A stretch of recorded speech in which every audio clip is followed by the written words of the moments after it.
push for Deborah Moore. Wrote a really great chapter on video game addiction. I've got quite a few autism books out there on the book table, and they would like to sell them all tonight. All right, I love this article. Dyslexic chief executive officers of big corporations. You know, educators get stuck in their silos with too much top-down jargon. We need to get some good magazines in the school library, things like Business Week. Boy, there's a lot of exciting things out there. I get asked all the time, how did I get interested in cattle? I'm an Easterner. I was exposed to them when I was 15. Students get interested in careers they get exposed to. If they get exposed to it, not going to get interested. And the guy who started JetBlue had ADHD. How about the IKEA guy? Dyslexia and ADHD. He's doing pretty well. Steve Jobs was an artist. He made the interface for the iPhone. Engineers had to make it work. You see, you had to have both kinds of minds. All right, this is the reason why you educational, overgeneralizers better not be screaming us kind of people out algebra requirements. Because this is a mess you don't want to get near. And they made a gigantic visual thinking mistake. I couldn't possibly design a nuclear reactor, but I can visualize ways it can break. Ways that are so obvious. And the reason why these burned up is because the emergency cooling pump, and if that doesn't run, you're in so much trouble it's not funny, was put in a non-waterproof basement. And when the tsunami came, the generators in the pump were flooded out. The problem is, the mathematical mind doesn't see the water coming in there. My kind of mind sees it. Simple watertight doors and a sump pump, and this would not have happened. This is like so obvious to me, but it's not obvious to the mathematician. We need my kind of mind to avoid problems like this. I'm worried today too many kids are separated from the world of practical things. Now, of course, here we got a lot of people who have ranches, so you're around a whole lot of practical things. There's a huge shortage of auto mechanics. I'm really pleased that right here at this college they're putting more trade school kind of things in. But in a lot of places, we've got kids growing up and they don't cook, sew, weld, build things. We've got kids today that try to hold a hammer by the neck. They have never, middle school kids, they don't know how to pound the nail with a hammer. Everything is getting too abstract, too far away from the practical world. Here's the stuff that saved me. When I was getting bullied and teased when I was in high school, the only places I had friends was where there was a shared interest. Horses, model rockets, and electronics. Get kids that are different into FFA, 4-H, robotics, theater. I notice you have a full theater here with a fly loft. I hope that somebody here is teaching them how to use it. I do a lot of talks in a lot of theaters like this, and I've been in places where they didn't have anybody even show them how to use this stuff. This is the same equipment they have in Broadway. And guess what? Stagehand's a good career. I'm always thinking about things that people can do as jobs. So get them out.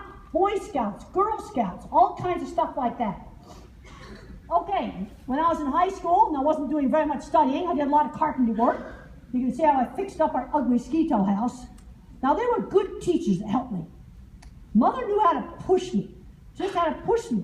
And when I was 15, I had the chance to go to my aunt's ranch, and I was afraid to go.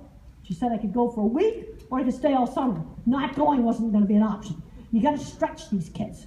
There's a tendency to baby them. I'm seeing too many kids that aren't learning how to shake hands. They don't know how to shop. They don't know how to do basic stuff. That's really a big problem.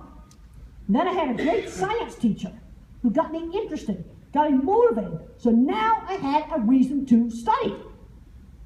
When I was getting my master's, I was painting signs for the carnival. That's me up there, that little bitty ladder. I don't know how I got that sign painted from a little bitty ladder. I wouldn't be caught dead up there now. So how did I get that job? I showed an old sign painter my portfolio. I learned how to sell my work. This was a really dumb exhibit. The Himalayan monster was a wax dummy in a freezer chest full of ice. Stupid it really was. We need to be getting hands-on classes back. Glad you're doing it here. All right, here's some good websites. 4-H small engine repair, makerspace. This is especially good for people in the big cities. Hackerspace, Khan Academy, Coursera, free college courses. Now, forum is a magical word to use online. When you take the word forum as a keyword and you combine it with other words like forum and theater, forum and computer programming, forum and art, forum on a lot of different things, you find all these websites where you can like show off your work. And students say, how did I find my passion? I was exposed to cattle when I was a teenager. There's all kinds of things online to enable kids to get into interesting things. That hit movie, The Martian, that started out as a computer programmer's blog. Then it was turned into a 99-cent Amazon self-published book.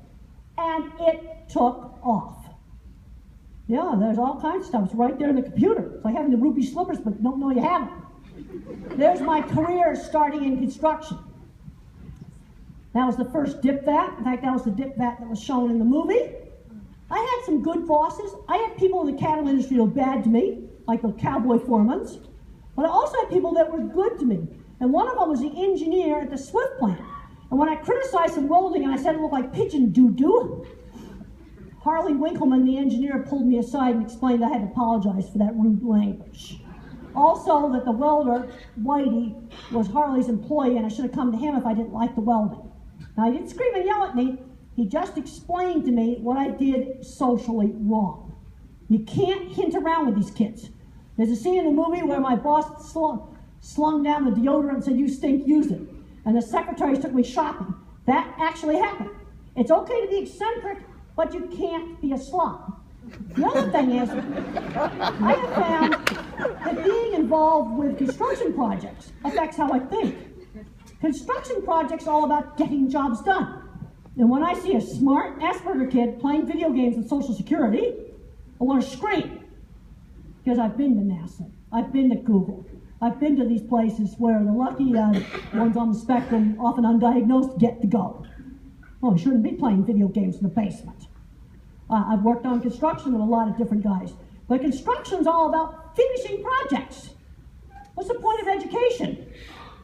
Stay out of trouble with the law, get and keep good jobs, get into careers you like, contribute to society.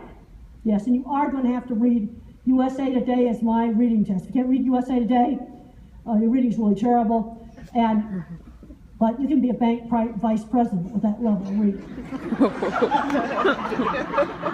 So how did I start my business?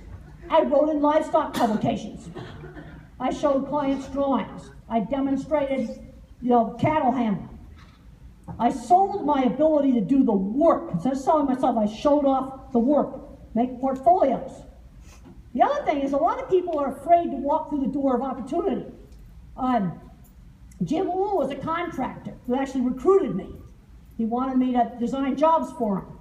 And when I did that first big dip vat, Gary Oden, the McElhaney Cattle Company, came up to me, the Yuma County Livestock Show, and asked me if I would design the dip vat. I was only at the 60% knowledge level. I knew how to design the cattle handling, but I didn't know how to do the engineering on the concrete work. So I said, give me 3 weeks. I went through the door. Got to remember, pre-internet. I had to get on the phone, call up the USDA, call up Texas A&M University, get some drawings that I needed really badly for some of the engineering stuff. I went through the door, I did it. The door opened for just a second. Now Sheryl Sandberg, she's the lady suit that keeps Facebook together. She wrote a book called Lean In. And a guy will often take a job at the 60% level, but a lady's often too chicken to do it. But some guys will take a job at the 20% level and wreck it. I've seen that. I have seen packing plants wrecked by disastrous mistakes, like they take a veal plant, turn it into a cow plant, and they never calculated the increased wastewater treatment. That was the plant shut down. I had to get on the phone, find out how to do draw the drawings for concrete work. There's Jim from Agro Construction. He was another important mentor. Mentors are really important, and mentors get attracted to ability to do things. There's one drawing for the dip vat. There's the one they recreated for the movie. I love the fact in the movie they showed my visual thinking right, They also showed all my jobs. I actually did all the projects that were shown in the movie. There's bringing the cattle up to the crowd pen. Okay, get a portfolio out there. Get on the LinkedIn, social media for business. Keywords, coding competitions. Facebook Hacker Cup, Google Code Jam, Top Code, Code Forces. There's all kinds of stuff. You just got to get online and search for it.